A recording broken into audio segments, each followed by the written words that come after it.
This is going to be the second topic for today, and we're gonna define what culture is, and we're gonna define the three levels of culture and explain the role that this culture plays in leadership. We're gonna also discuss some of the main models of national culture to the leadership situation. We have Hall's cultural context. We're gonna discuss about the Hofstede's dimensions of culture, Trompenaars model, which more or less reflect those of Hofstede's, as well as the Globe research, which has been done on some of the dimensions of culture. We're going to also shortly touch on the impact of gender on leadership, as well as how leaders can develop a cultural mindset within their organization. We're going to conclude this lecture on presenting some of the steps that the organizations can take in order to become more multicultural. So as usually, we start the lecture by posing a particular question that, as we said, we'll try to explain and give an answer throughout the lecture. We saw it earlier that what is considered effective leadership will depend on the cultural context or the situation. However, do you personally think that there are some leadership, let's say, gold standards, some characteristics and behaviors that leaders in all cultures must demonstrate? And if you think so, what do you think those, let's say, gold standards or those characteristics or behaviors are? I think, Professor, for me, a gold standard would be empathy and communication. Because if you're dealing with multiple cultures, the least you can do is try to understand each and everyone's perspective. Okay, thanks a lot. Anyone else? I think, Professor, respect is one of the gold standard regardless of culture, because leaders need to deal with diverse work environment. So having that respect regardless of their upbringing or their culture or status quo way before would really help them lead the people and really inspire them for innovation or for a better work engagement. Thank you. Anyone else?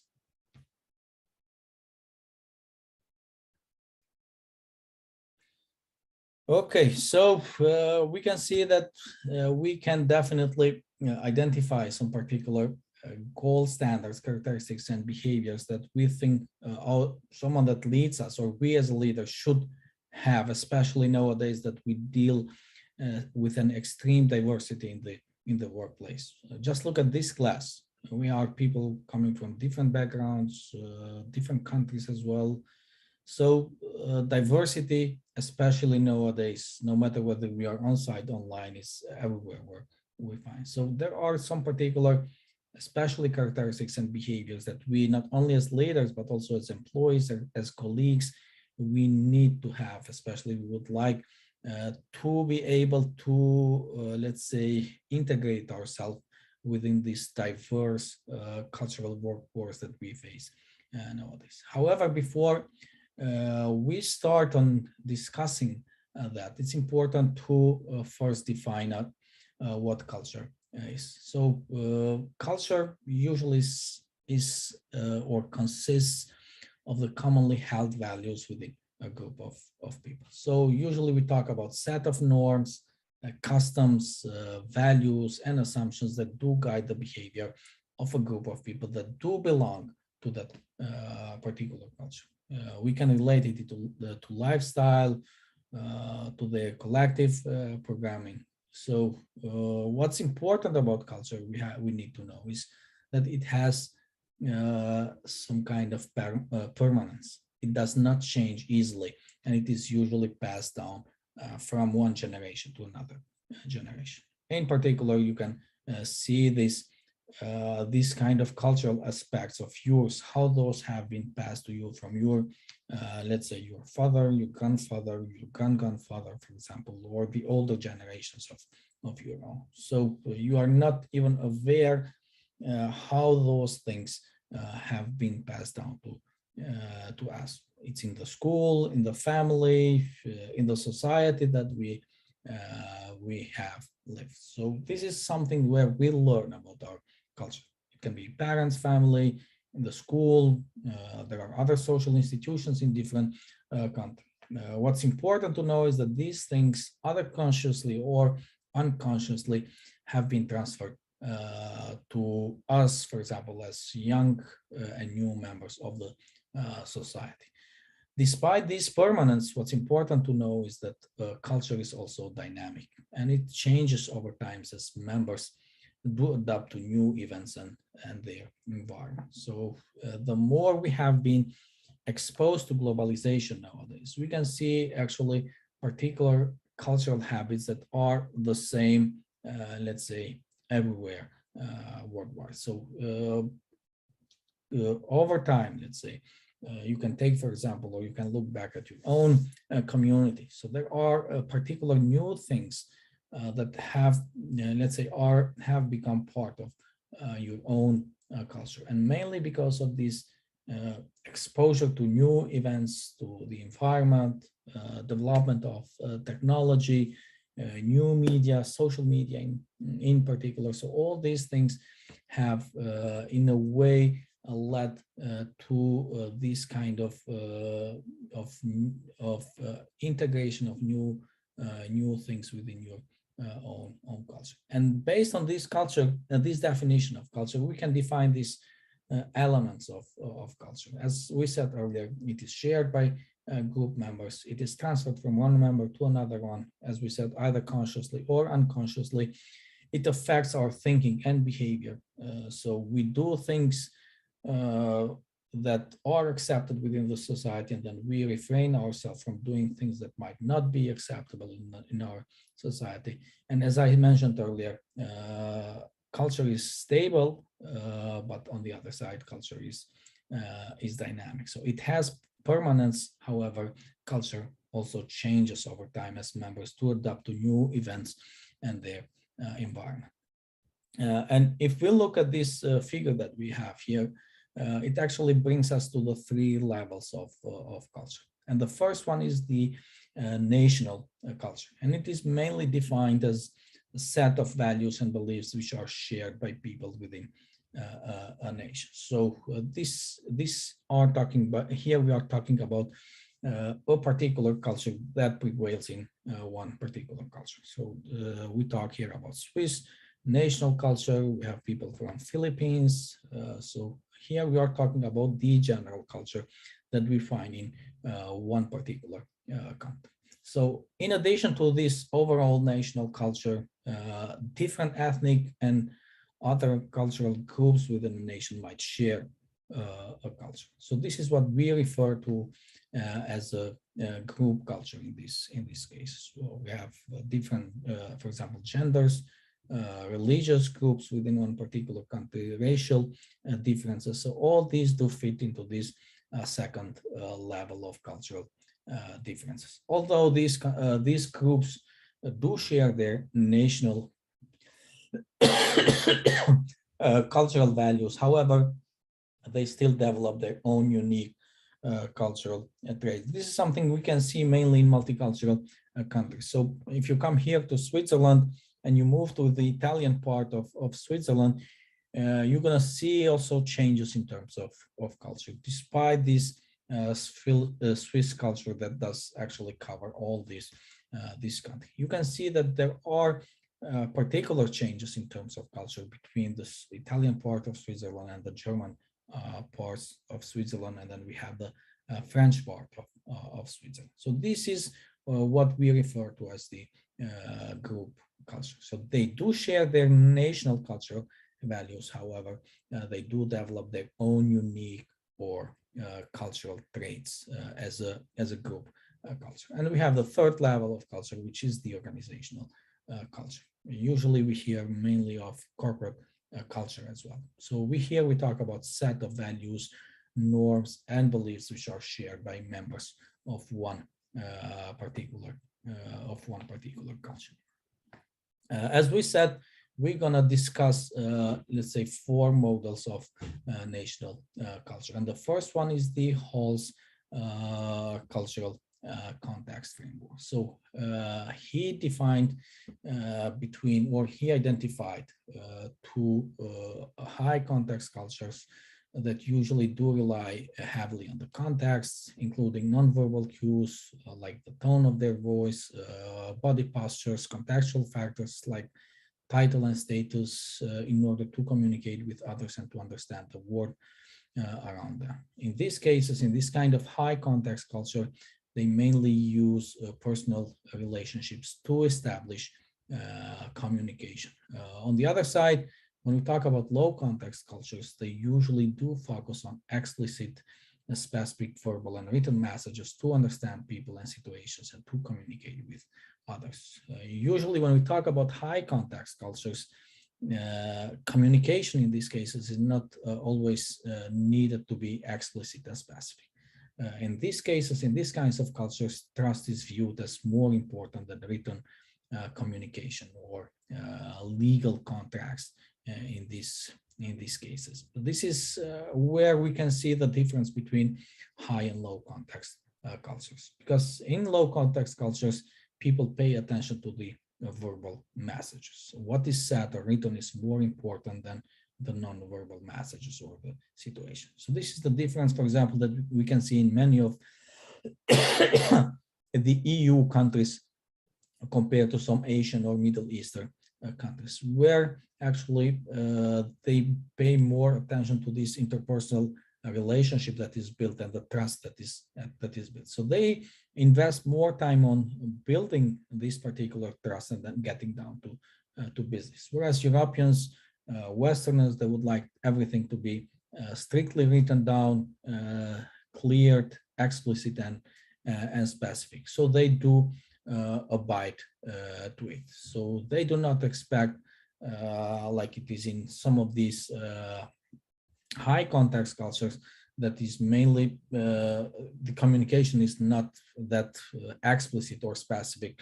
And in these kinds of cultures, it's mainly trust that is viewed to be as more important than the written communication or let's say the legal contracts that they assign. However, what's important to know is that high and low context cultures, they do fall within, let's say, a so-called continuum.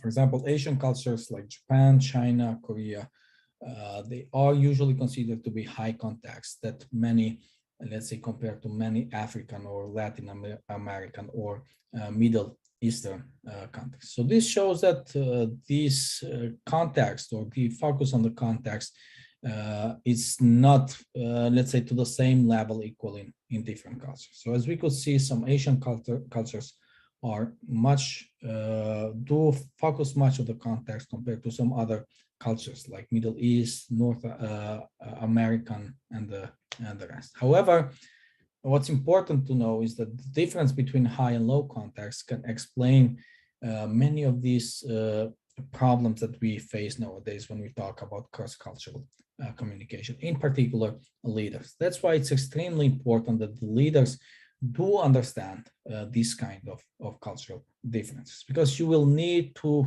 in certain cases, adjust your communication, adjust maybe the way you interact with people based on their let's say, their cultural background. For example, the lower context European as well as North American leaders, they might in a way get frustrated, or they might get nervous when they work with followers from higher context cultures, someone that comes from these Asian countries, Middle Eastern cultures, because of the low context leaders focus on specific instructions, while, for example, the high context followers, they do mainly focus on developing, let's say, relationships.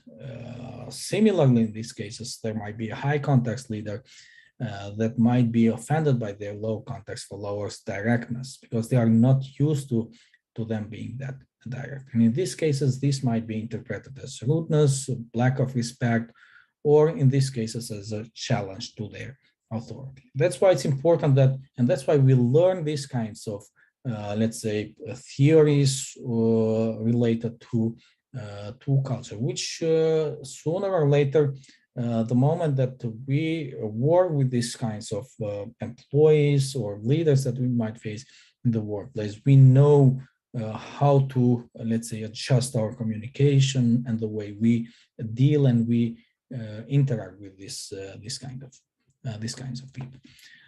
Next, we have the Hofstede's cultural dimension. So he has identified some particular dimensions that, according to him, identify one particular culture. So he identified 5 cultural dimensions. Later on, some dimensions have been added. First one is individualism versus collectivism. And this is the extent to which individuals or the closely knit of social structure, like the extended family, is the basis for social systems. Individualism leads to reliance on self and focus on individual achievement. So European countries are known as, let's say, individualist societies, together with North America, compared to, let's say, Middle East, some Asian countries, which are known for their collectivist culture. We have then power distance. This is the extent to which people accept unequal distribution of power.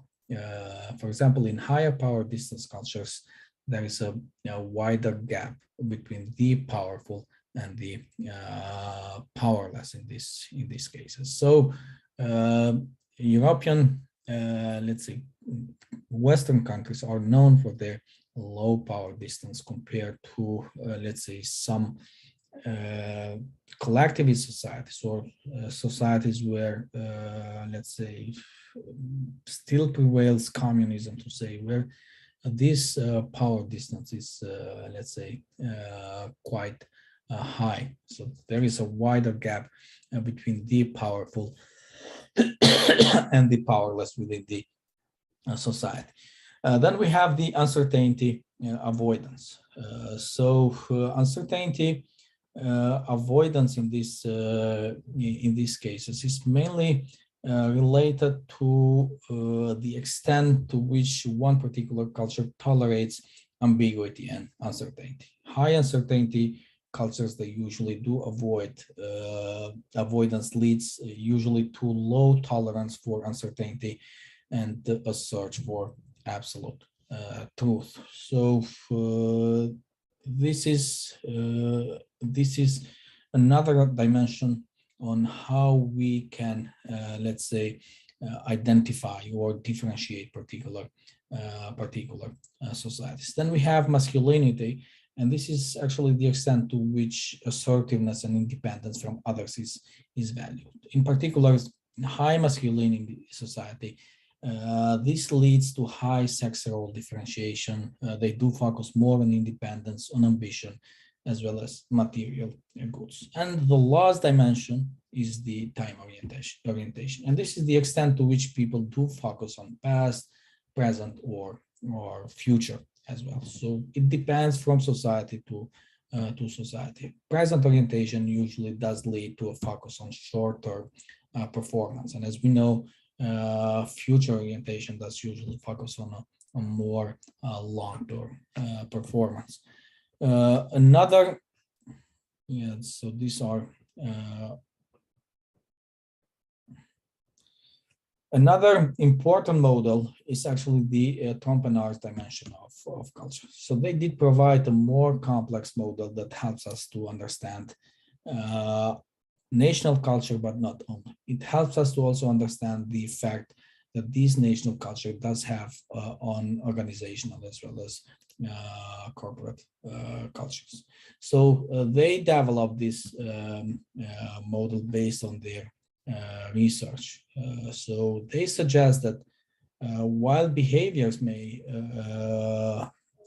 appear to be the same across different cultures, however, the meaning that people do derive from this behavior is different from culture to culture. That's why they proposed that although understanding national culture does require many different dimensions, Cross-cultural organizational cultures can be classified based on two main dimensions, and those are egalitarian, hierarchical, and orientation to the person or the task. So as you can see here, egalitarian culture, hierarchical, orientation on the person, and then on the side we have the orientation on the task. And when we combine all these four general cross-cultural organizational dimensions, we have four kinds of culture. So we have the incubator, we have the so-called guided missile, we have the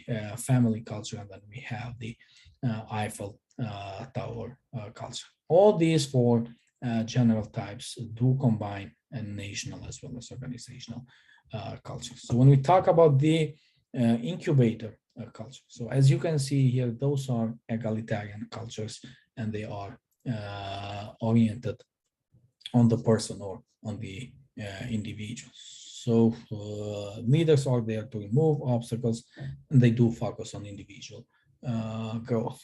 These kinds of culture can be found in many startup or high technology companies, for example, in the United States and let's say UK, for example. And in these types of individualistic cultures, professionals are given considerable latitude to do their job, and it's leaders within these organizations that emerge from the group rather than they are being assigned. So they are not assigned, but they emerge from the group. And the opposite we have when we talk about guided missile. So this here in these kinds of organizations, we have an egalitarian culture. However, the focus is not on the person, on the leader, but is on the task performed. So it's mainly performance oriented, where the leader mainly acts as a guide.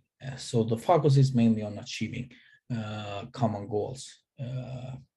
Kampanár actually, as an example here, uses the NASA, which is the National Aeronautics and Space Administration. So in these kinds of organization, mainly leadership is based on expertise, whereas the followers to participation is expected in these cases. On the other side, when we talk about the family and Eiffel Tower cultures, so both of them are hierarchical.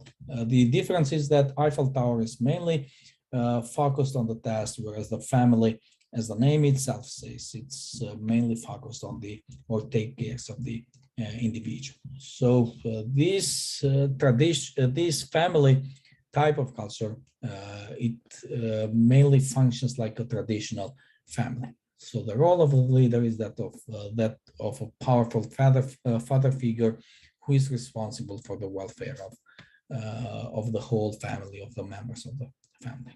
So according to him, these kinds of cultures we can find in Greece, Italy, Singapore, South Korea, and Japan. The other one, the Eiffel Tower, as you can see, is more hierarchical and task focused. And it's consistent with the name Eiffel Tower, which many French organizations do have such a kind of culture, which is mainly characterized by a steep, stable, and a rigid organization where they mainly focus on performance through order and obedience of legal and legitimate authority that is instilled within the organization in this case. And then we have the globe dimension of culture, which was mainly based on an extensive research in 62 countries, which is one of the largest projects about cross-cultural differences and leadership that was conducted. So it's GLOBE stands for Global Leadership and Organizational Behavior Effectiveness Research, which is considered to be the model that is comprehensive and highly useful in understanding leadership culture. So this research did suggest 9 cultural values, and some of them are more or less similar to what we found among the Hofstede's dimensions of culture. Like, for example, power distance, which mainly refers to the degree to which power is distributed equally within the society. Uncertainty avoidance we had also among entrepreneurs dimensions, which is the extent to which a culture relies on social norms and rules to reduce unpredictability. Human orientation, which is the degree to which a culture values fairness, generosity, caring, and kindness. We have collectivism one, which is mainly institutional, and it refers to the degree to which a culture values and practices collective action and collective distribution of resources. We have also collectivism two, which is in-group collectivism. And this is the degree to which individuals do express pride in and cohesion with their family or the organizations that they belong to. Another dimension that was found was assertiveness, and this is the degree to which individuals are assertive, direct, and confrontational. We have also gender egalitarianism, the extent of gender differentiation. A high score usually does indicate more differentiation. We have future orientation, and this is the extent to which a culture invests in the future rather than in the present or the past. And then we have performance orientation, which is the degree to which a culture values and encourages performance. And this is actually how they did cluster the country. So this is their country clusters, which you can see in this figure that we have here. So, for example, countries in the Anglo cluster, where we can find, for example, here, USA, Canada, England.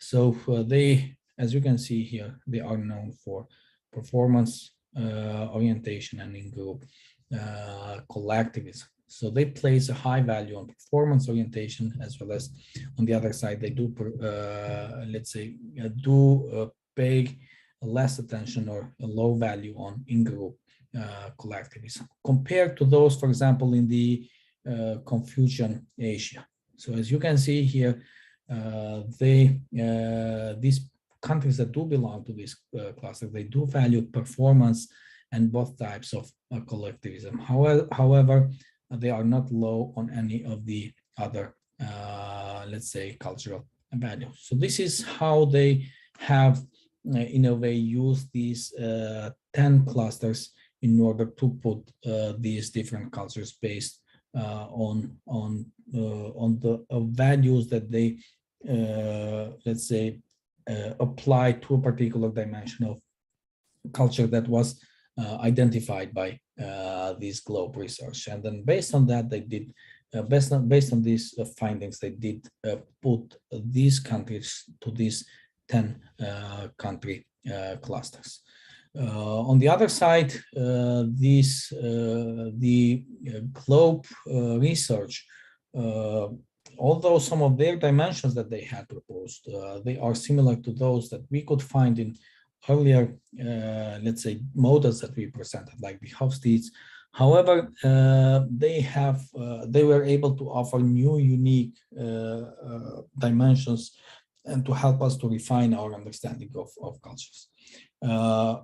What else they did? Actually, they developed the 6 CLTs of culture. So these are charismatic and value-based. So leadership should be based on the ability to inspire and motivate followers through their core values and through high performance expectation. Another important is team-oriented, leadership focused on team building and developing a common goal. Participative leadership based on, as we discussed in the case of JetBlue, on involving followers in decision making. Human-oriented, leadership based on consideration for followers through compassion and generosity. This is something that Catherine actually discussed in the beginning of this lecture, when she mentioned that empathy is an important, let's say, golden standard that leadership should possess nowadays. Autonomous is another kind of leadership based on independence and individualism. And then we have self-protective, which is leadership focused on safety and security of individual and group through self-enhancement and faith saving in these cases. So these are some of the globe cultural leadership profiles that we discussed in the figure earlier. So we have the Confucian Asia, self-protective, team-oriented, the human as well as charismatic. Southern Asia, self-protective, charismatic, human, team-oriented, autonomous. Latin America, mainly charismatic, team-oriented, self-protective, and participative. We have Nordic Europe, charismatic, participative, team-oriented, autonomous.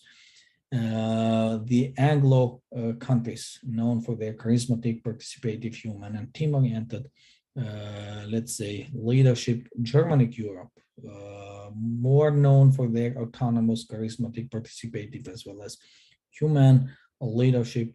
Latin Europe, charismatic, team-oriented, participative, as well as self-protective. And then we have the Eastern Europe, known mainly for their autonomous, self-protective, charismatic, and team-oriented leadership. And in the last part, we have Africa as well as Middle East. Africa is known for human-oriented, charismatic, team-oriented, and participative leadership compared to Middle East, which is mainly characterized for self-protective leadership, human-oriented, autonomous, as well as charismatic. Another important aspect that we said we're going to discuss is the, let's say, the gender as well as the gender and its relationship to leadership. So if you can see here in this slide, it actually shows the current state of women in organizations, for example, in the United States. And as you can see here, women make up almost 50% of the workforce, and 58% of women are working outside of their home. If we compare this, I don't know, let's say to 20, 30 years ago, I don't think that women would have made like 50% of the workforce, not only in the US, but in any country around the world. So we see now the return of women into the workplace compared to the past. Well, however, only 10% of them do hold executive position. They do earn usually 77% of the income that men usually do earn. This is something I discussed earlier. 15.2% of them do hold corporate board positions, and 4%, which is 20 out of 500 of CEO positions in Fortune 500 companies. Women do also hold only 2 of the highest paid executive positions, which is actually low. And compared to men, women tend to be less satisfied and unhappier when we talk about as they get older, let's say in the workplace. Research actually suggests some causes for this gender equality.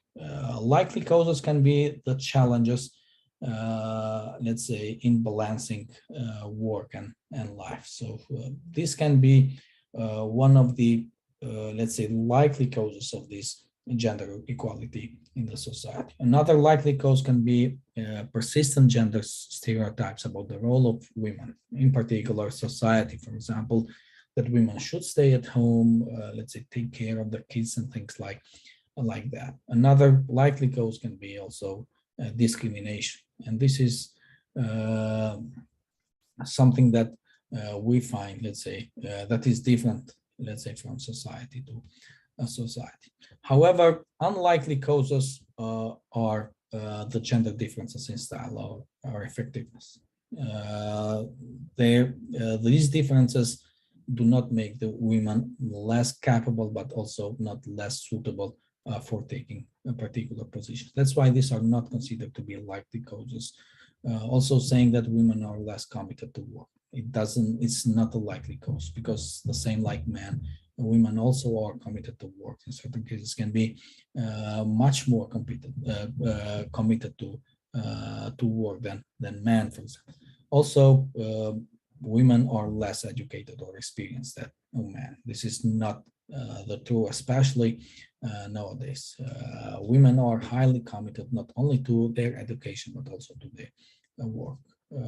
Based on, especially in the US, the latest statistics, 59% of the undergraduate college degrees, 61% of the master's degrees, and 51% of MBAs are women. So they earn these degrees more than men. Also, research indicates that although more professional women than men do take a break from work when they start a family, however, over 90% of them do try to get back into the workforce after about 2 years, or depends in certain cases more. That's why it's important to understand these likely causes, whereas these unlikely causes is mainly might be based on particular stereotypes that might exist in, let's say, in particular society. So getting back to, let's say, to the question that we posed in the beginning of this lecture. So based on the research that we could see, in particular the Globe research, that tells us that while not all cultures have the same ideals of leadership, however, there are some universal factors. Diversity research also points to the differences in what different groups and individuals may need and expect from their leaders in these cases. However, the one factor that stands out, or we could see to stand out regardless of national or group cultures, is actually integrity. To be effective leaders, no matter where they are, no matter where they are based, no matter who their followers are, they must demonstrate integrity, honesty, and trustworthiness. So this is something that is expected from all the society. One important aspect that we said we're going to discuss is actually the developing of a cultural mindset. However, we first need to define what the cultural mindset. It's mainly a way of thinking that allows the individual to be aware of and open to culture and how it impacts his or own and others' thinking and behaviors in these cases. So the key to success, especially in intercultural contact and interaction, is to cultivate this kind of cultural mindset. Especially nowadays, when we talk about working in a diverse workforce, it's important that we develop this kind of cultural mindset. And as we said, this is a way of thinking and an outlook where culture is taken into consideration in deliberations, in decisions that you make, and how you're gonna behave. That's why in many of the organizations do emphasize the concept of cultural and linguistic competence, which we talk mainly about a set of behaviors, attitudes, policies that are integrated in order to help deal with cross-cultural organization. And based on this, we can identify the characteristics of a cultural mindset, which are summarized in this figure that you can see here. So some of the key ones are cognitions, behaviors, and skills. As you can see here, the first one is cognition. Cultural mindset, mindfulness or mindset, creating that mindset starts with the awareness of your own culture and how it influences how you see the world and how you perceive what you do. That's why we have here self-awareness of your own culture, curiosity about and awareness and knowledge of other culture, including culture in thinking and problem solving.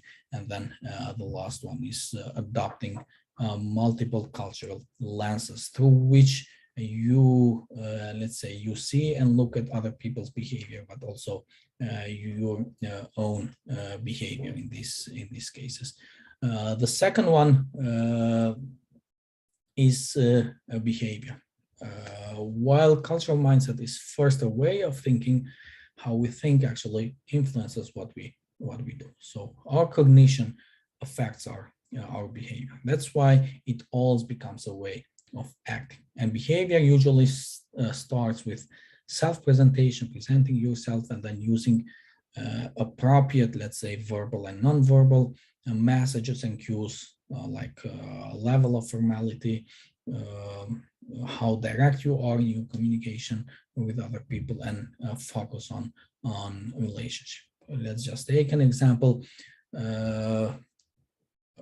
If you are in a team or a group, like earlier, people coming from different cultures, and when you form these kind of groups, one of the issues that the culturally mindful manager in these cases includes in team training is the knowledge of cultural factors and how to address these kinds of cultural conflicts, because the time when these conflicts will arise will come soon. That's why it's the duty of these let's say, of this mindful manager that has this cultural mindset is to include in team training this kind of knowledge of cultural factors and how to address these kinds of cultural conflicts, because these behaviors can result from developing different skills in managing interpersonal relations, in managing communication, in particular cross-cultural communication, and other factors that can help you to make easier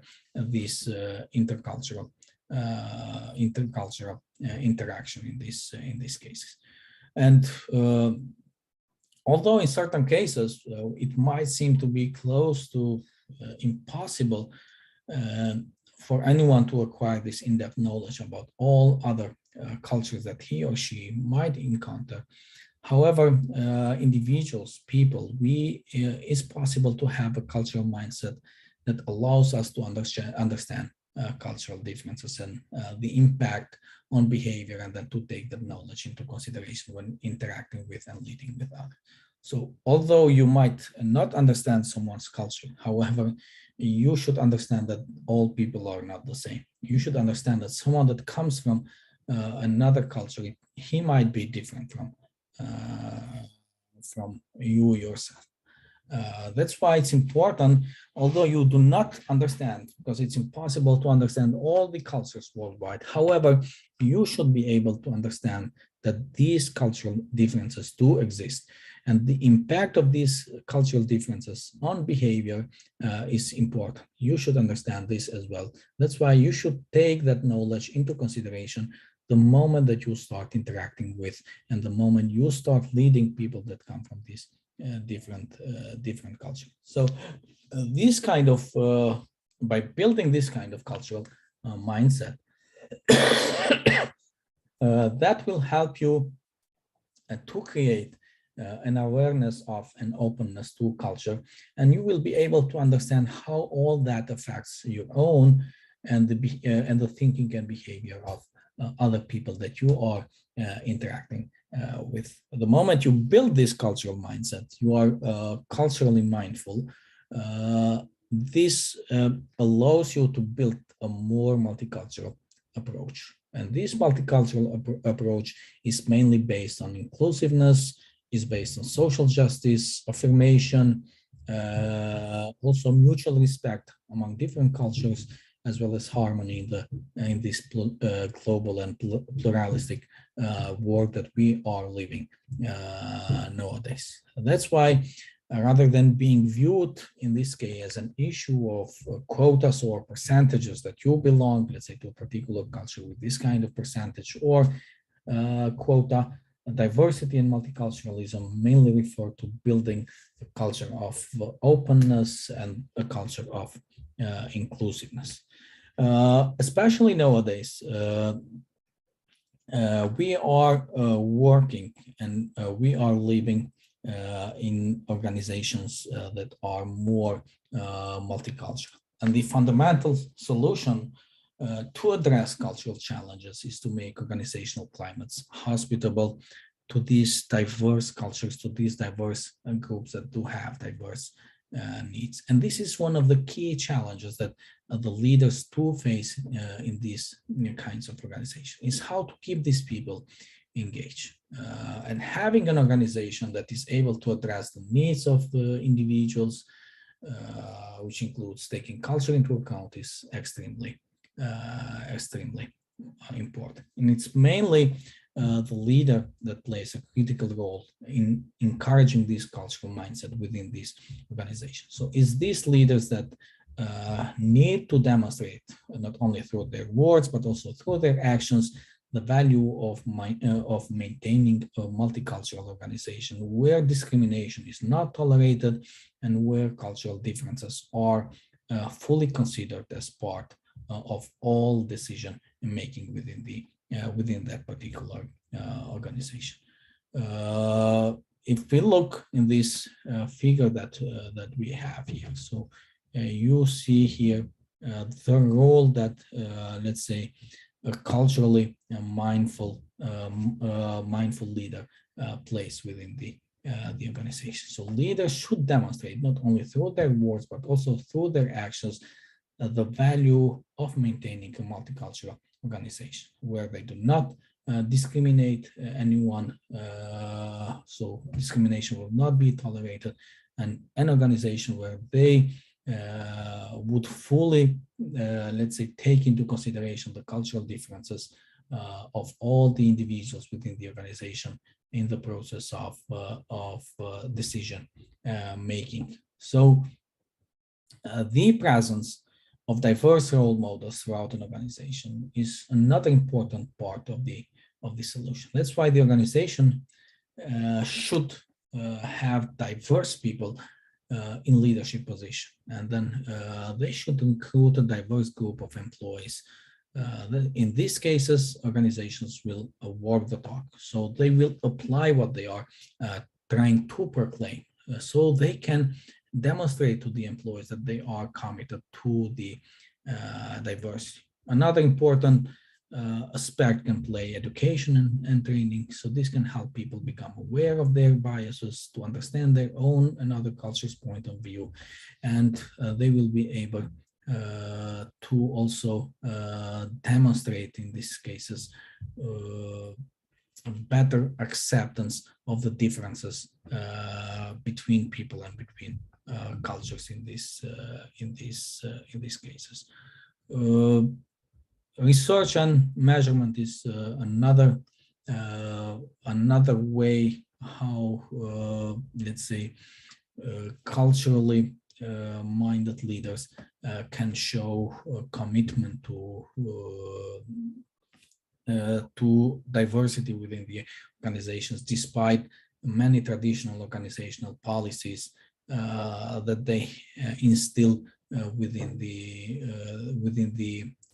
their own organizations. Let's say policies like those on family leave, these can hinder people's chances of advancement, for example. So performance evaluation criteria that may emphasize the, let's say, stereotypical male and Western characteristics which are associated with leaders as a basis, for example, for success. This may in certain cases hinder or undermine the ability of people who have different cultural background, different, let's say, ethnic, racial background in these cases,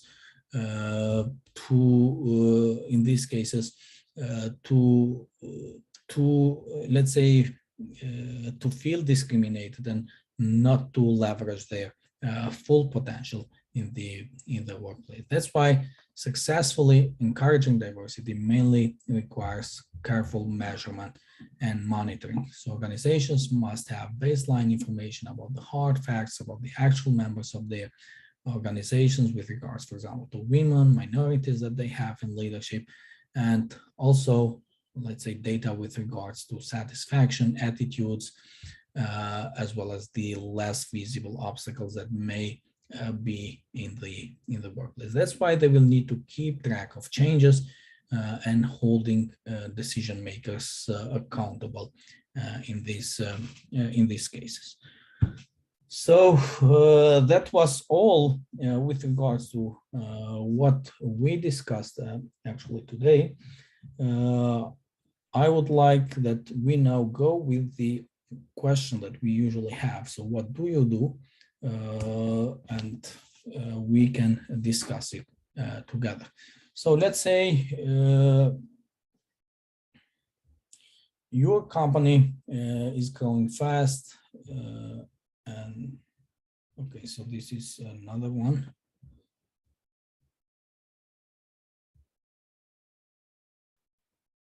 Because I prepared another one. Anyways, let's go with this one. So you lead a team made up of people from several different countries. They are all well qualified and experts in their field. However, as you can see, they have hard time working together, and they constantly argue over work processes, and their arguments are getting increasingly personal.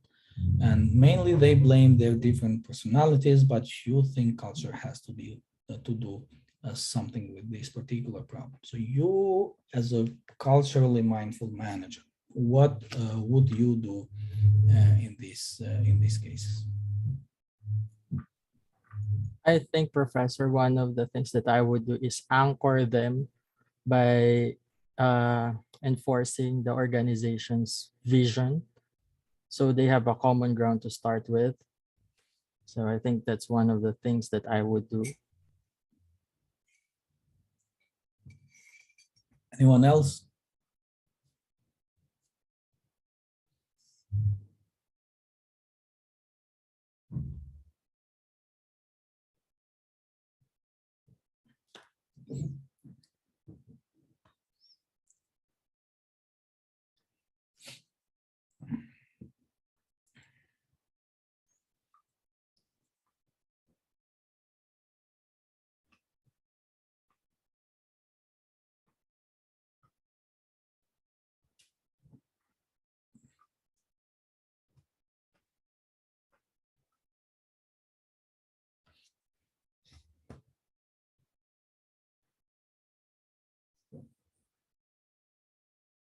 Do we have any other idea? Okay, so in these cases, actually, we saw it's quite important that we, as a culturally mindful leaders, we are able to, let's say, to understand these cultural differences, and especially as a suggestion, we discussed it earlier, that the organizations in this case, especially culturally mindful leaders, what they can provide or how they can help in these cases, their let's say their groups, is to introduce them to cross-cultural communication, and how they have to deal with cross-cultural conflict that let's say in the group, because culturally mindful leader, he knows not only the visible parts of culture, so he knows that this part of culture is only a small part, and he seeks let's say to uncover the hidden parts in these cases. That's why these kind of let's say culturally mindful leaders, they are able to leverage their awareness of and openness to culture, and they will be able to show to their let's say to their followers, to their subordinates, how this actually affects own cultures as well as their thinking and behavior. Yes, Anne, you raised your hand, but you left now. I don't know. Okay, just in my opinion, if some case like this one, the organization can hold some team building for all the member. So for team building, the members in the company can understand with each other, because when people are playing together and doing something together, it's not for the work it means outside the entertainment, outside the work, they can understand each other. Because I saw many companies when they have the employee from other nation, they always organize the team building for the staff each year or each quarter. So they make the coalition between their staff. Then their staff can understand better each other. Okay, yeah, that's important, especially let's say when you as a leader, as we said earlier, especially current workforce, we are extremely diverse compared to a few years back. That's why I don't know, let's say recently I'm like looking for different job positions, and even here in Switzerland, it's not only the different languages that you will need to speak, but it is required that you are able to work in these let's say in these diverse workplaces. It is nowadays proclaimed, or it is used also how to say, as an advantage in many of the organizations. That's why we need, especially if we are thinking of an international career, we should start working on developing this kind of cultural mindset. So we should be culturally mindful, because this allows us not only as leaders but also as individuals to understand these cultural differences, but not only.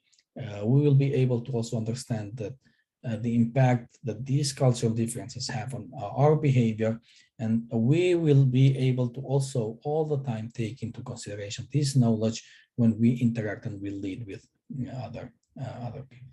So that's the importance, and that's the benefit of developing this cultural mindset. We have another question that is related to what we discussed just now. So this is also another what you do question. So your company is growing fast and you need to hire many new employees and managers quickly. Several of your managers suggest that instead of going through a lengthy posting of jobs, you should simply encourage all your managers to personally recruit people they know and trust. However, you have others in the organization that say that your current management lacks diversity and is not likely to bring in a diverse pool of applicants. So what do you do in this case?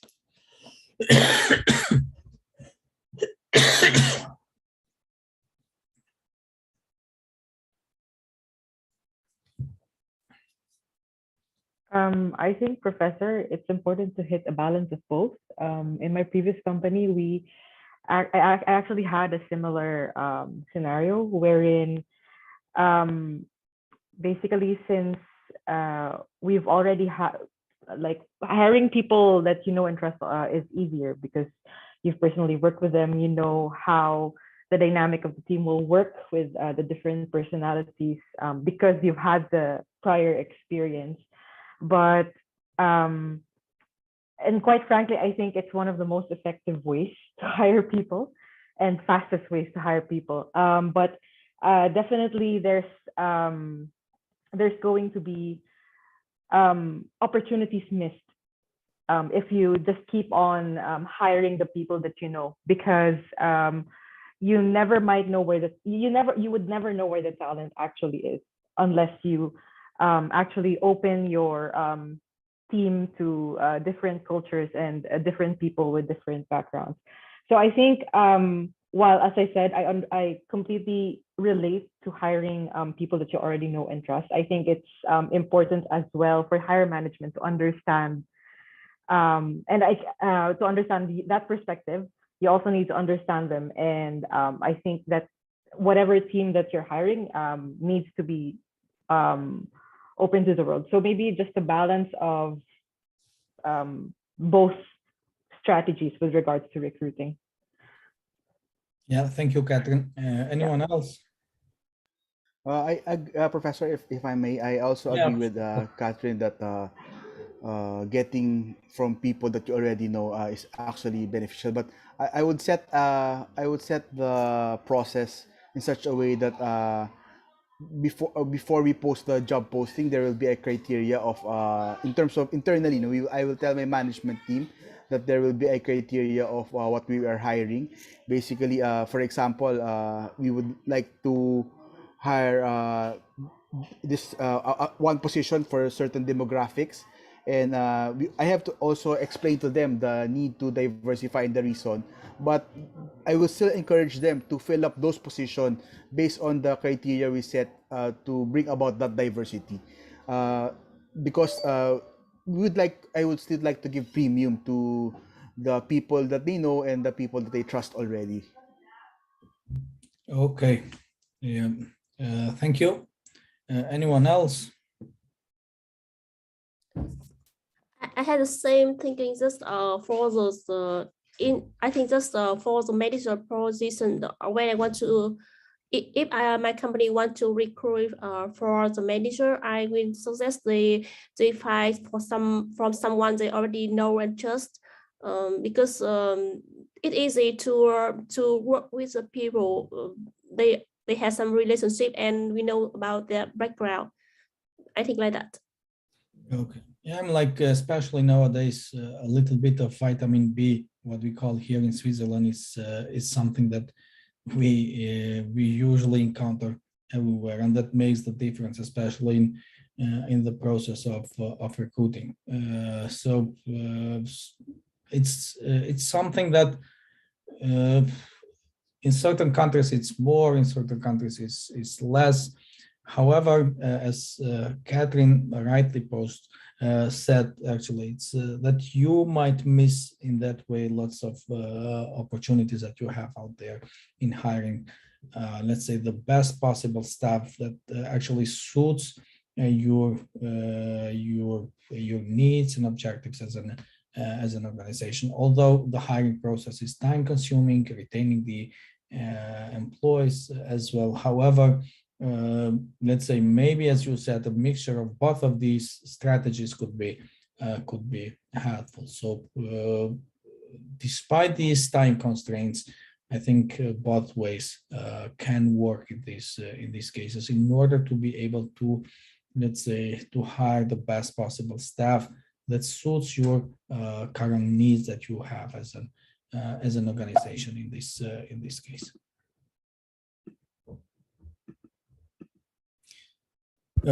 So we finish with this topic here. Okay, so these are the 3 questions that you were supposed to discuss among you. So what are the, just a second, I have.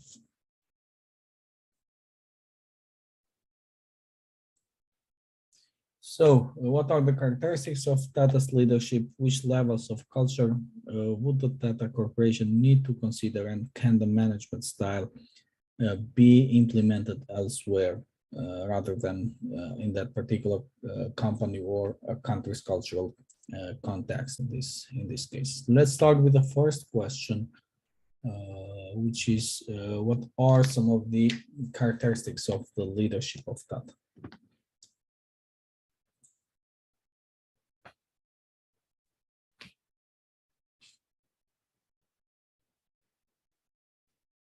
Yeah, for our group, actually, we agreed, most of us agreed that for the characteristics of Tata, that will be one is the importance of the culture of diversity, and then he's a good listener and was able to communicate well with his people, and also it also states on the article that he's humble, which is a very important factor for being a good leader in a company.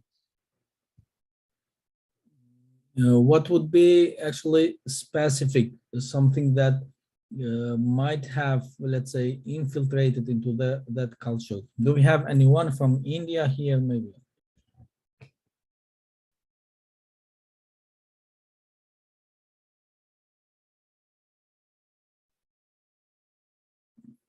Actually, if we look at the case study, it's that is the fact that as a family and the top company's leadership, they are Parsis. And these are usually related to Zoroastrians, which is a religion that dates back long years ago to ancient Persia, actually current Iran, where is nowadays. And you see that practicing in certain parts of India as well. So among their cultural values of people belonging to this religion is integrity, hospitality. Also, we have humility, kindness, and selflessness. So these are known for that. And this actually, these kinds of, let's say, cultural aspect that they have in a way transferred from generation to generation.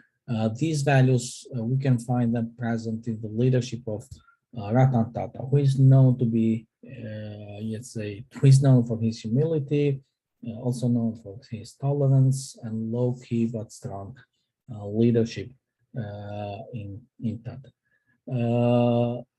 According to you, which levels of culture would the Tata Corporation need to consider in these cases?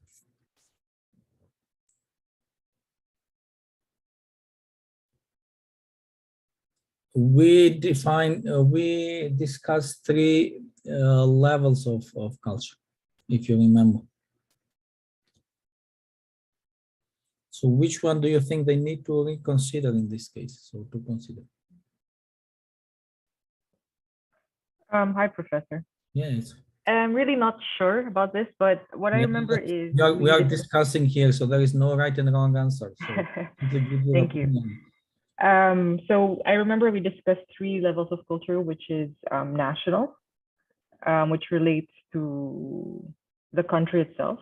Next would be group, if I remember that correctly, which group is culture and organizational culture. Yeah, the unique identities within the national culture. And lastly is organizational culture. Based on the article, what I've seen is that they kind of already have the organizational culture and national culture down. You can see that like the culture coming from the family, as you've mentioned earlier, has been passed down onto the organization, and it's actually given, it's actually very clearly stated in the example with regards to the one relating to the Taj Mahal terrorist attack. It was explained there that because of the leadership of the family, the hotel staff kind of got that same selfless, family-oriented conduct, which actually helped their customers and their company in the end. But there are no examples with regards to the group culture, showing that well, at least what I see is that Tata should still, what do you call this, encourage individualism, retain for their employees, basically to retain their own identities rather than just, you know, passing on their already established defined here family culture to their employees. Okay, thanks a lot, Catherine. Anyone else? With regards to this, I agree with Catherine, actually. It's like, in my opinion, I think they will need to, in a way, consider all the levels of culture, because we have to know that they are operating on a global level. That's why national culture would be important, as would ethnic groups within India, because they operate also within India and elsewhere. Also, as a company, they own, I think, a number of businesses and with their own organizational culture, and therefore they do encounter visitors, let's say, from different parts of the world.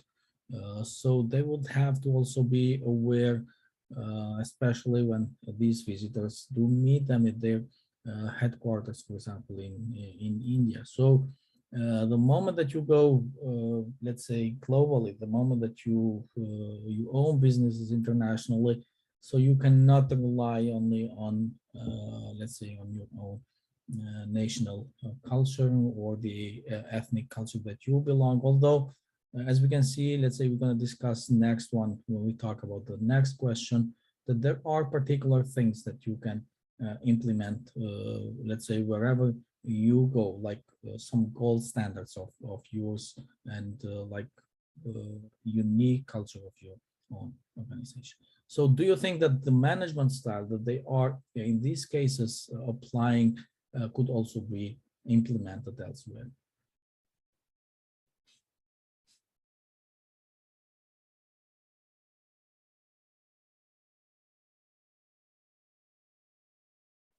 Any opinion? Did you have time to discuss it?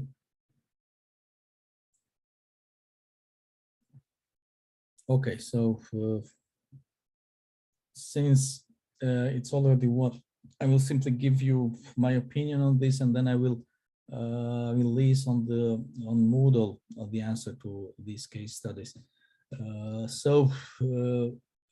They have, let's say, a unique cultural values. However, as a company, they have managed to implement Western business practices, and they have also included, let's say, use some ancient, ancient Indian principles. However, many of these principles, especially ancient Indian principles, like as we discussed earlier, integrity, hospitality, humility, kindness.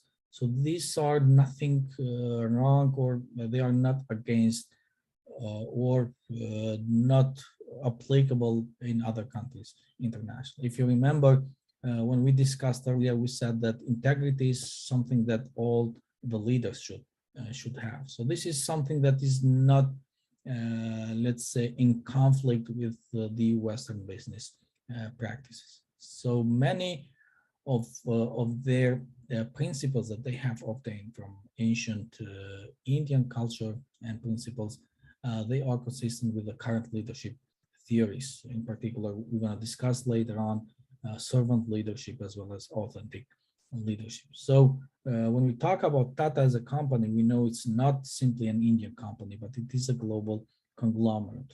That's why the principles that this company relies, they have worked in non-Indian cultures. So I think, in my opinion, those could be likely to be transferable to non-Indian companies, considering the fact that the company operates globally nowadays. So those same principles, I don't think would not be able to be considered or transferable also to non-Indian companies in this case.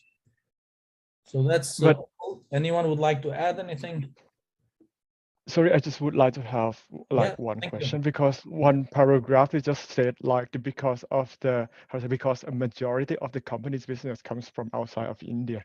So that's why I really feel like if the majority of the business come from outside India, then I really feel like actually this company, they really need to focus on the international cultures that, like, how to say, make themselves to be more international than go to globally. Because otherwise, if you just focus on the how to say, the country level or the domestic level, then you cannot go anywhere else, because of, again, the majority of the business and income come from outside.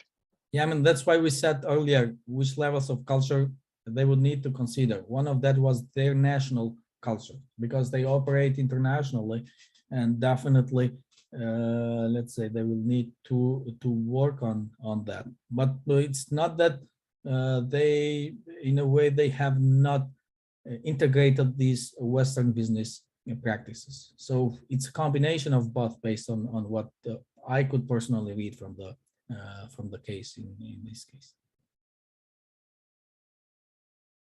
Thank you. Anyone else would like to add anything? Professor, I have a question.